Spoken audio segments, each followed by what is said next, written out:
Welcome back to breaking news this morning. The FBI is investigating 2 new packages today as the nationwide manhunt for a serial bomber continues. And officials keep warning repeatedly that more bombs may be out there. This morning, the 9th suspicious package found in the state of Delaware.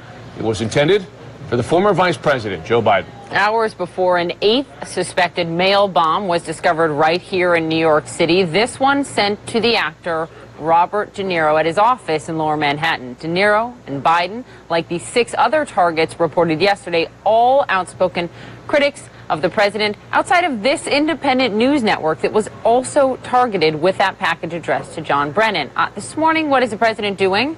He's taking aim at the media. We'll get to that in a moment, but first the investigation, the breaking details. Evan Perez joins us now. So what can you tell us about what's been discovered in Delaware? Well, Poppy, at this hour, they're still trying to examine the package that they have identified to see whether it is indeed another one of these mail bombs that they have now tracked to 7 different locations around the country. Just to bring you up to date, over the last 24 hours, especially overnight, the Postal Service was scrambling to try to find this package because it turns out a package that was addressed to Joe Biden had been returned. It was supposed to be delivered to his address in Delaware, his home address in Delaware. But it appears because of some problem, perhaps because of insufficient postage, it was returned to sender. And like the other packages, it was the return sender label was from Deputy Wasserman Schultz, the congresswoman in Florida. So the scramble went on for in the overnight hours as the Postal Service was trying to check to see whether it had made it back to Florida or whether it was still in the system in Delaware. And so this morning, you see the live pictures there from outside of Wilmington, the Postal Service believes that they now have the package in their hands, and the examination now begins to see whether or not it contains the same telltale signatures of a bomb, the mail bomb.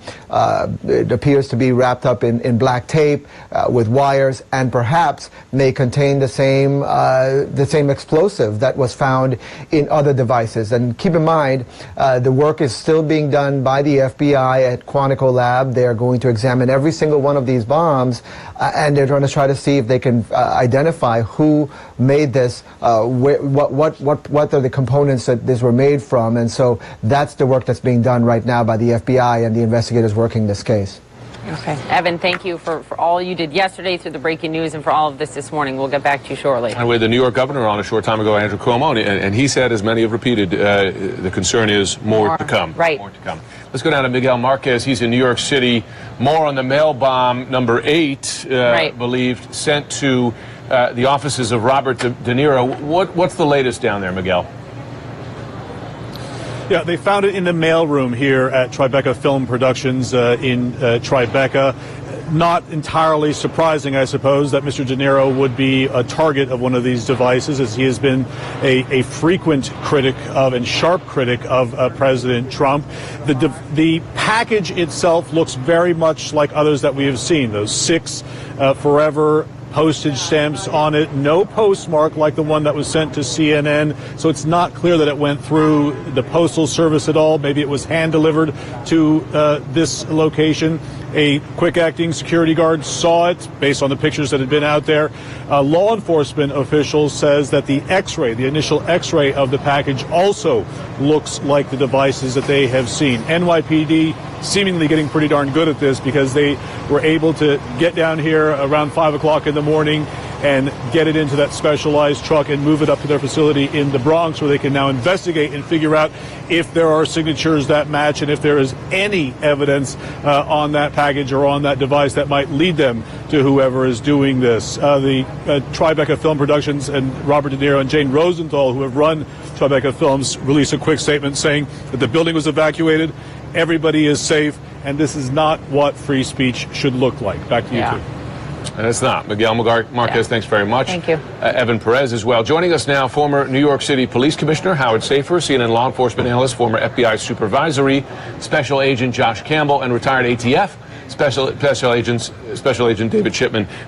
Commissioner Safer, if I could start with you first. Sure. You used to run the police department here in the city of New York, also in difficult times. When you look at this threat so far, both the bombs we've seen so far, the fact that they were functional explosive devices, the reaction of the New York Police Department, what do you say to folks who have been saying, this is being made into a bigger deal than it is? Doesn't seem like the NYPD is treating it that way. We are not, and they are not, and they should not. The fact is, live explosive devices, whether or not they were competently made or intentionally made not to explode, doesn't matter. They have all the elements of a bomb. They have power, they have a timer, they have an explosive material. So you have to take this very seriously. This may be the beginning or the prelude to somebody sending really functional bombs, or it could be that the individual who put it together is so incompetent that he didn't put it together properly. But the fact is, we have to take this very seriously, because any one of these devices could explode and cause great damage.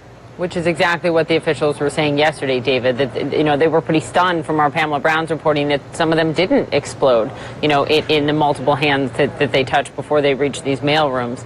We know a few things. We know that they were functional. We know that at least one had a timer, David. We also know that at least one contained projectiles, including shards of glass. What does that tell you about whomever was behind this? Well, it tells me this isn't fake news. I mean, this is the real deal. And rest assured, the FBI, ATF, NYPD, postal inspectors are going to get to the bottom of this and catch who is doing this. I think that in studying past bombing cases I've worked at, really these cases get solved by law enforcement working with the media and the public to keep them adequately informed about what they're dealing with. In this case already, you see some common components. It would be odd for someone to go into a store and buy 10 identical timers at the same time. Perhaps a store owner remembers this. And it will be that kind of, relating to the public that I think through the media is really going to break this case. We can only look at the Kaczynski case. It was a family member who recognized writings. And so this is America coming together to solve this case before someone gets hurt. Yeah. Josh Campbell, Governor Cuomo, of course, briefed on the latest information about this, raised the possibility that these devices were delivered in different ways. Not all of them by the mail. Some couriered, possibly even hand-delivered, at least raises the possibility that the perpetrator was the one who delivered them. And he said that the New York Police Department and others are now poring over video footage to establish just that.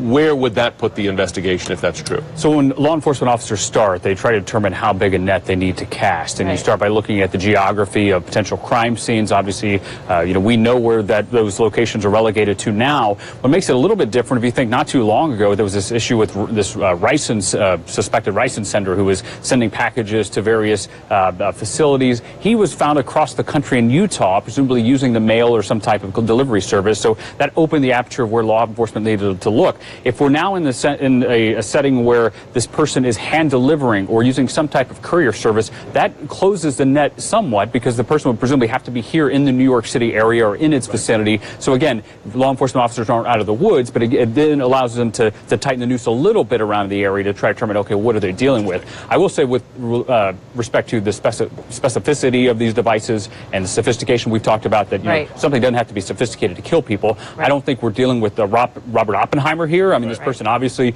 didn't really know how to make these devices go bang, or they would have. But again, it makes it no less lethal. And we were all talking yesterday that it's just a matter of time before new devices are going to start coming out. We were talking with our sources in law enforcement yesterday, and they actually told us yesterday afternoon, look, we don't know anything beyond what CNN is reporting as far as new devices, but that could change in a minute. We're seeing today. With the warning that we've heard from the mayor of New York and just the governor on our air as well. David, back to you just on what we have found, right?